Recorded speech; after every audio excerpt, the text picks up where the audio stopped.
একই পরিবারের তিনজনের হত্যা, চাঁদাবাজি, সালিশ বাণিজ্য, যেমন নানা অভিযোগ ইউপি চেয়ারম্যান শিমুল বিল্লালের বিরুদ্ধে আসে।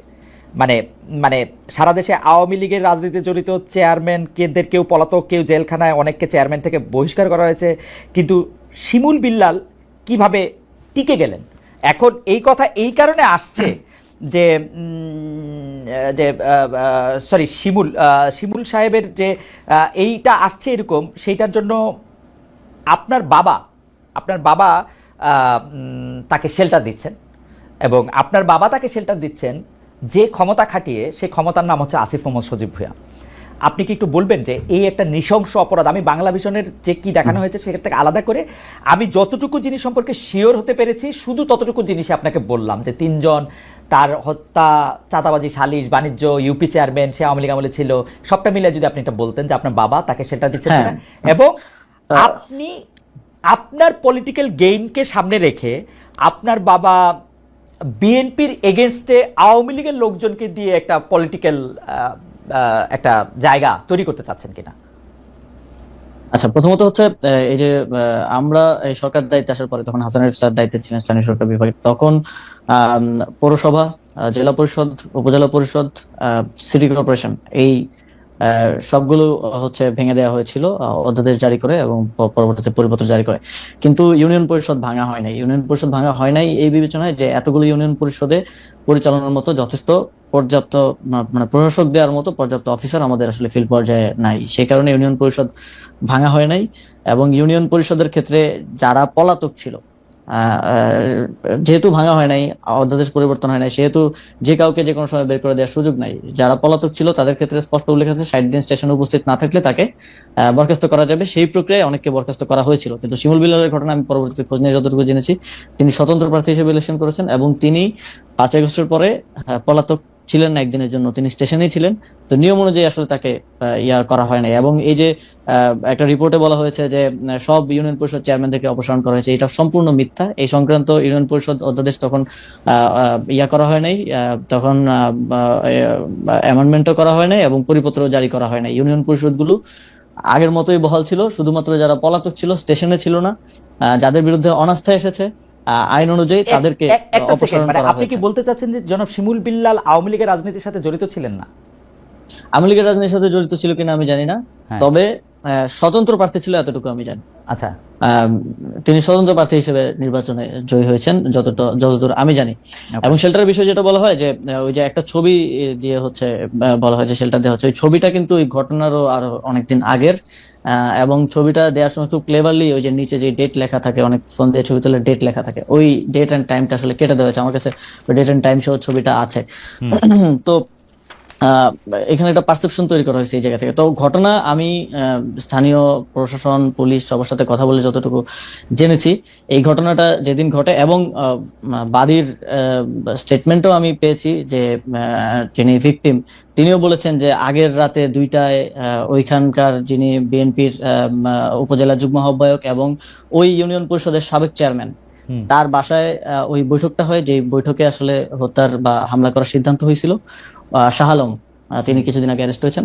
ওই বৈঠকে এখন যাকে আওয়ামী লীগের চেয়ারম্যান বলা হচ্ছে শিমুল বিল্লাল, তিনিও উপস্থিত ছিলেন। ওই বৈঠকে ওই ওয়ার্ডের মেম্বার উপস্থিত ছিল, ওই এলাকাবাসীর যারা মাথা আছে সবাই উপস্থিত ছিল। রাত 2টা বাজে বৈঠক হয়। এইটা কিন্তু হচ্ছে বাদীর স্টেটমেন্ট, আমার কাছে স্টেটমেন্ট অডিও রেকর্ড আছে। এটা বাদী নিজে বলছেন যে ওই বাসায় বৈঠক করে হত্যার সিদ্ধান্ত হয়। এবং প্রথম 15 দিনের বক্তব্য যদি দেখেন, ভিকটিম ফ্যামিলির কোথাও আমার নাম কিংবা আমার বাবার নাম নাই। এবং যেই ব্যক্তি এই ঘটনায় তার স্ত্রী হারিয়েছে, 2 সন্তান হারিয়েছে, তার স্টেটমেন্ট আছে, ছোটখাটো মিডিয়াতে এসেছে, যে তিনি বলছেন যে তাদেরকে এই ঘটনা ঘটার পরে বিএনপির নেতাকর্মীরা তাদের বাসায় যান, তাদেরকে নানাভাবে চাপ প্রয়োগ করেন, কুপরামর্শ দেন, উপদেষ্টার বাবা এবং উপদেষ্টার নাম মামলায় অন্তর্ভুক্ত করতে বলেন, কিন্তু তারা সেটাতে আপত্তি দেন এবং সেটা তারা করেননি। কিন্তু পরিবারের আরেকাংশকে এবং তার মেয়ের ব্যাপারে যখন আমরা বিভিন্নভাবে তার সাথে কথা বলার চেষ্টা করি, তিনি বলেন যে তার মেয়েকে তিনি আর সেই সময়ের পর থেকে পাচ্ছে না, তার মেয়ে অন্য জায়গায় আছে। এবং এই যে বিভিন্ন ধরনের স্টেটমেন্ট, বক্তব্য, যেটা প্রথম 15 দিনে আসে নাই। আপনি তো যে কোনো ক্রাইমের ক্ষেত্রে যদি আপনি ভিকটিমের বক্তব্য নেন, তাহলে তো আপনার ফার্স্ট বক্তব্যটা বিশ্বাসযোগ্য হওয়া উচিত, যেটা পরবর্তীতে তাদেরকে। এবং আমরা এটা কি এরকম হতে পারে জনাব ভূঁইয়া, এটা কি এরকম হতে পারে যে প্রথম দিকে আপনার ভয়ে তারা সত্যি কথা বলতে পারেন নাই? আমার ভয় তো প্রথম দিকে যদি আমার ভয়ে না বলতে পারে, পরে কিভাবে তাহলে বলতেছে? অনেক কষ্টে সাহস তো সঞ্চয় এটা করেছে। এবং এবং না, এখানে যদি যার স্ত্রী মারা গেছে, যার 2 সন্তান মারা গেছে এবং উনি সেখানে থাকলে উনিও হয়তো মারা যেতে পারতেন, তিনি বলছেন যে তাদেরকে চাপ প্রয়োগ করা হয়েছে। এই ভিডিওটা আছে, আমি প্লে করে আপনাকে শোনাতে পারি যে আচ্ছা। তাদেরকে চাপ প্রয়োগ করা হয়েছে, তাদেরকে কুপরামর্শ দেওয়া হয়েছে যেন তারা আমাদের নাম অন্তর্ভুক্ত করেন, কিন্তু তারা সেটা প্রাথমিকভাবে রিফিউজ করেছেন। ওকে তার নিজের স্টেটমেন্ট আছে। ওকে আমার মনে হয় যে আমরা আরেকটু অন্য জায়গায় যাই। যে সম্প্রতি আপনার বাবা বিল্লাল হোসেনের বিষয়ে আরেকটা অভিযোগ এসেছিল, যেটা আপনি আসলে স্বীকার করেছেন, যে একটা ঠিকাদারি লাইসেন্স হওয়ার পর আপনি এটা বিব্রত হয়েছিলেন। আপনি বলেছিলেন যে সেটি আসলে একটি ভুল এবং এটি প্রত্যাহার করা হয়েছিল এবং তার এটিকে নিষেধ করা হয়েছে। কিন্তু আমরা দেখেছি যে একটা স্কুলের সহকারী প্রধান শিক্ষকের উপর অত্যাচার, যেটি আসলে মানে তাকে বিবস্ত্র করে অমানবিক নির্যাতন চালানোর কথা, তিনি এই অভিযোগ করেছিলেন যে বিল্লাল হোসেনকে 2014 সালে বহিষ্কার করা হলে তখন আমি ভারপ্রাপ্ত প্রধান শিক্ষক হয়েছিলাম, সেটাই বিল্লাল হোসেন অর্থাৎ আপনার পিতা, সেটাই তার আসলে এই মানে প্রতিশোধ নেয়ার কারণ। এইটার সম্পর্কে আপনি একটু কিছু বলবেন যে এইটার বিষয়টা কি? হ্যাঁ ভাই, প্রথমত ওই রিপোর্টে তো খুব সুন্দর করে দেখানো হয়েছে, কান্নাকাটি সহ ইমোশন দিয়ে করা হয়েছে। তো আমার কাছে এখানে পেপারেই আছে যে এই যে বহিষ্কারের কথা যেটা বলা হচ্ছে, এটা হচ্ছে বাবার স্বাক্ষর নকল করে, এবং হাইকোর্টের ভার্ডিক্ট আছে যে এই স্বাক্ষরটা নকলকৃত। এটা টেকনিক্যাল অ্যাসেসমেন্ট করে ভার্ডিক্ট দেওয়া হয়েছে। স্বাক্ষর নকল করে একটা পদত্যাগ পত্র, মানে অব্যাহতি পত্র, যে উন্নত চাকরি হয়েছে বিধায় আব্বু হচ্ছে যে প্রধান শিক্ষকের পদে অব্যাহতি এবং ছাড়পত্র প্রসঙ্গে, এই যে আমার কাছে এটা আছে যে স্বাক্ষর নকল করে ওনাকে আসলে বহিষ্কার করা হয়েছে, যদিও সেখানে বলা হয়েছে যে অর্থ আত্মসাতের কারণে বহিষ্কার করা হয়েছে। আমার কাছে হাইকোর্টের এখানে ভার্ডিক্টও আছে এবং শিক্ষা বোর্ডের ভার্ডিক্ট আছে। এটা ওই সময় তো আর আমি উপদেষ্টা ছিলাম না, যে ওই সময়ের ভার্ডিক্ট আছে যে এটা স্বাক্ষর নকল করে তাকে তার পদ থেকে সরানো হয়েছে, এবং এটা তখনকার সহকারী প্রধান শিক্ষক হওয়ার জন্য এবং তখনকার ম্যানেজিং কমিটির সভাপতি তার কিছু কথা না শোনার জন্য এই ষড়যন্ত্রটা তখন করা হয়েছে। এবং আমার কাছে এই তখন, এবং এই যে শিক্ষারানী যার কথা বলা হচ্ছে, তিনিও 4 বার বহিষ্কৃত হয়েছেন। 4 বার, একবার না 4 বার, এবং 4 বারের মধ্যে 3 বারই ওই সময়কার যিনি ম্যানেজিং কমিটির ডিরেক্টর মানে সভাপতি মোহাম্মদ আলীর দ্বারা 3 বার তিনি হয়েছেন। পরবর্তীতে তাদের মধ্যে বোঝাপড়া হয়েছে এবং তারা বাবার বিরুদ্ধে এটা করেছে, যদিও হাইকোর্টের রায় একবার না, যখন শিক্ষা বোর্ড আব্বুকে পুনর্বহাল করলো ওরা সেটা মানলো না। আপনার কাছে কি মনে হয় যে এই যে একটা ষড়যন্ত্র বা আপনি যেটাকে বলছিলেন যে এইভাবে সাজানো গোছানো জিনিস, এটার কারণ কি? জনাব বিল্লাল সাহেব কি রাজনীতিতে ওখানে সক্রিয়, নাকি তিনি রাজনীতি করবেন, নাকি আপনি উপদেষ্টা হওয়ার পরে আপনার এই জায়গার শত্রু বেড়েছে বলে আপনি মনে করেন? এটা আমি মুরাদনগরের বিষয়ে যদি বলি, মুরাদনগরের ইয়াটা ছিল নির্বাচন করা কিংবা রাজনীতি করার জায়গা থেকে না। কারণ মানে আমি যদি রাজনীতি করিও, আমার মানে রাজনীতির সেন্টারটা মুরাদনগর হওয়াটা আমার জন্যই আরো নেগেটিভ। কারণ যোগাযোগ থেকে শুরু করে সময়, কারণ আমি পলিটিক্স করলে আমি ন্যাশনাল জায়গা থেকে, ন্যাশনাল অ্যাপ্রোচ থেকে করবো, আমি তার স্থানীয় পর্যায়ের নেতা হিসেবে রাজনীতিটা করবো না। তো সেই জায়গা থেকে আমার জন্য তো ঢাকা সুইটেবল পজিশন। তো আমি মুরাদনগরে মূলত আমার ইয়া ছিল যে, আপনি জানেন যে বিগত আওয়ামী লীগের সময়ে কুমিল্লার যে অঞ্চলগুলো বিশেষ করে বিরোধী পক্ষের বিএনপি বা জামাত অধ্যুষিত, সেই অঞ্চলগুলোতে উন্নয়ন কার্যক্রম হয় নাই বললেই চলে।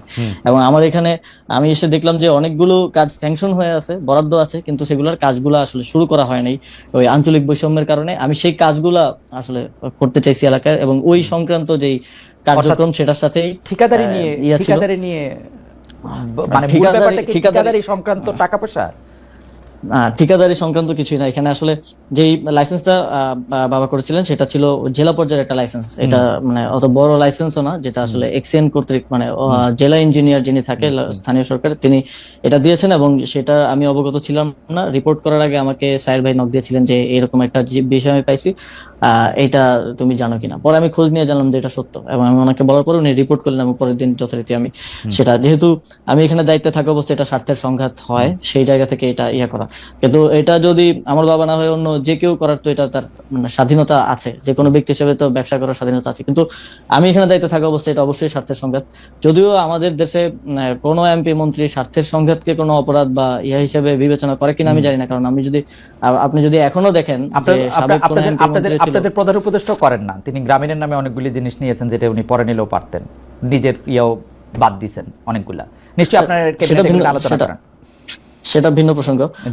তবে আমি সেটাকে কোনোভাবেই ইয়ে করে নেই, প্রশ্রয় দিই নেই, এবং সেটা আমরা কিন্তু বাতিল করেছি সাথে সাথে, এবং আমি বাবাকে বুঝিয়েছি। এবং তার ওই ঘটনার পর থেকেই মোস্টলি গত 5 মাস বাবা আমার বাসায় আছেন। উনি স্কুল থেকে ছুটি নিয়েছেন 6 মাসের, যে স্কুলে উনি প্রধান শিক্ষক সেখান থেকে ছুটি নিয়ে বাসায় আছেন। আমি বুঝিয়েছি উনি বাসায় থাকছেন, যেহেতু বাইরে গেলে নানা ধরনের বিতর্কে জড়ানোর একটা চেষ্টা আছে। এবং খালেদ ভাই, আমার কাছে যে রিপোর্টটা হয়েছিল সেই রিপোর্টের সব পেপার একদম এভিডেন্স সহ আমি একদম নিয়ে বসছি। ওকে, হয়তো এত সময় হবে না ইয়া করা। না, অবশ্যই সময় হবে। আমি এটা নিয়ে কথাও বলতে চাই, কিন্তু দুটো বিষয় আপনার একটু প্রশ্ন আছে। আমি প্রথম কথা হচ্ছে যে আপনি এটা একদম পরিষ্কার করেছেন যে মুরাদনগর বা স্থানীয় রাজনীতির ক্ষেত্রে আপনি নিজেকে রাখতে চান না, স্থানীয় এলাকায় এমপি হওয়াটা সেটা আপনার জন্য নানা কারণে এটা এখন কঠিন। তো এইটি তো মোটামুটি পরিষ্কার, আপনি রাজনীতিতে এলেও আসলে মুরাদনগর থেকে আসলে নির্বাচন করার ব্যাপারে আপনার কোনো ইচ্ছা নাই। সেটি আসলে মূলত ওই এলাকায় যে কাজ বা উন্নয়ন কর্মকাণ্ডের মধ্যে থেকে আসলে ভাগবাটোয়ারা নিয়ে এটা হচ্ছে, এটা একটা পরিষ্কার বিষয়। দ্বিতীয় জিনিসটা, আপনি যেভাবে বলতেছেন এবং যে এভিডেন্সগুলো এখন আপনার হাতে আছে, সেই ক্ষেত্রে আপনি এটা আদালতে ট্রাই করবেন কিনা, যেসব অভিযোগগুলি করা হয়েছে আপনার বিরুদ্ধে বা যারা আপনার বিরুদ্ধে অভিযোগ করেছেন, যারা আপনার বাবার বিরুদ্ধে অভিযোগ করেছেন, ব্যাপারটা আপনি আদালতে তুলবেন কিনা? হ্যাঁ, প্রথমত কেউ লিগ্যাল কোনো অভিযোগ তো করেন নাই, এখানে ডিফেমেশন করা হয়েছে এবং এক ধরনের পারসেপশন তৈরি করা হয়েছে, সোশ্যাল জাস্টিস হয়েছে আর কি, এক ধরনের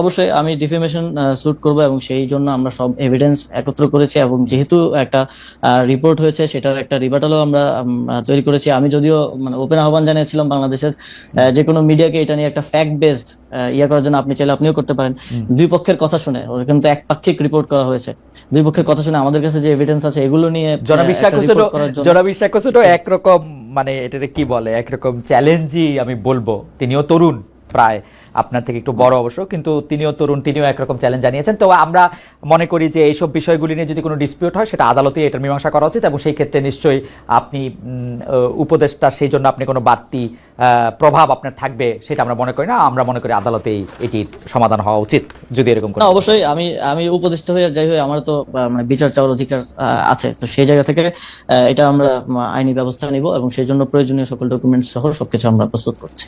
আপনার সাবেক এপিএস জনাব মোয়াজ্জেমের বিরুদ্ধে দুর্নীতি তদন্ত করছে দুদক, তার বিরুদ্ধে 100 কোটি টাকার দুর্নীতির অভিযোগ রয়েছে, তিনি দুর্নীতিতে জড়িয়ে পড়েছেন। আমাদের প্রশ্ন, এটি আপনি কখন জানতে পেরেছিলেন, এবং দুর্নীতিতে জড়িয়ে তিনি আপনার নাম এবং প্রভাব খাটিয়েছেন কিনা? কারণ তার পক্ষে তো আর কোনো এক্সিকিউটিভ সিদ্ধান্ত নেওয়া সম্ভব না, সিদ্ধান্ত আপনার পক্ষে নেওয়া সম্ভব। আপনিও এটার সঙ্গে আসলে জড়িয়েছেন কিনা, যদি আপনি ফেয়ার ট্রায়াল চান, আপনারও আসলে দুদকে হাজিরা দেওয়া উচিত কিনা, পুরোটা নিয়ে যদি একটু বলেন। এটা তো খারাপ ভাই, এটা তো বিভিন্ন রিপোর্টে আসলে পারসেপশন তৈরি করা হয়েছে। এখন যদি আমি প্রথম দিক থেকে বলি যে মোয়াজ্জেম নিজে অব্যাহতি দিয়েছে, তো অব্যাহতি দেওয়ার পরে এটা সংবাদ মাধ্যমে প্রচার করা হলো যে এটা করা হয়েছে, এটা তাকে বহিষ্কার করা হয়েছে, অপসারণ করা হয়েছে। অব্যাহতি আর অপসারণের মধ্যে তো পার্থক্য আছে, তো এটাকে প্রচারটা করা হয়েছে প্রাথমিকভাবে ভিন্নভাবে, এবং পরবর্তীতে আমি যেটা বললাম যে এই যে গোয়েন্দা সংস্থা চোথায় নিউজ করে 311 কোটির একটা নাম্বার উইদাউট এনি রেফারেন্স উঠাই দেয়া। এখন আমি টকশোতেও একজন নেতাকে বলতে শুনলাম যে 200 কোটি তার অ্যাকাউন্টে পাওয়া গেছে নাকি, এটা কোনো ব্যবস্থা সরকার নিচ্ছে না কিন্তু আপনি যদি দেখেন সে সময় করেন যে আমি কিন্তু যখন অভিযোগটা আসে তখন আমি নিজে দুদকের চেয়ারম্যানকে অনুরোধ করছি এই বিষয়ে করার জন্য, তদন্ত করার জন্য, এবং দুদকে সেটা তদন্ত চলমান আছে। সর্বশেষ আমার খোঁজ নেওয়ার যখন সুযোগ হয়েছে তখন আমি যতদূর জেনেছি যে কোনো প্রকার দুদক সাধারণত কি দেখে থাকে, কোনো নতুন সম্পত্তি ক্রয়, ব্যাংক অ্যাকাউন্ট, মানি লন্ডারিং, এই বিষয়গুলো আছে কিনা, এই ধরনের কোনো প্রকার প্রমাণ তারা পান নাই। একটা জিনিস পেয়েছেন, সেটা হচ্ছে মোয়াজ্জেমের বড় ভাইয়ের ব্যাংক অ্যাকাউন্টে 14 লাখ টাকা একবার ঢুকছে, আবার বের করা হয়েছে, এবং সেটার ব্যাপারে আমি পরে জানতে চাই, আমি যতটুকু জানতে পেরেছি যে সেটা ওর মায়ের চিকিৎসার জন্য কোন একটা ভিসা ইস্যুর জন্য হচ্ছে অ্যাকাউন্টে টাকা দেখাতে হয়, এই জন্য কারো থেকে ধার নিয়ে সেটা ঢুকানো হয়েছিল এবং পরবর্তীতে বের করে আবার পরিশোধ করা হয়েছে।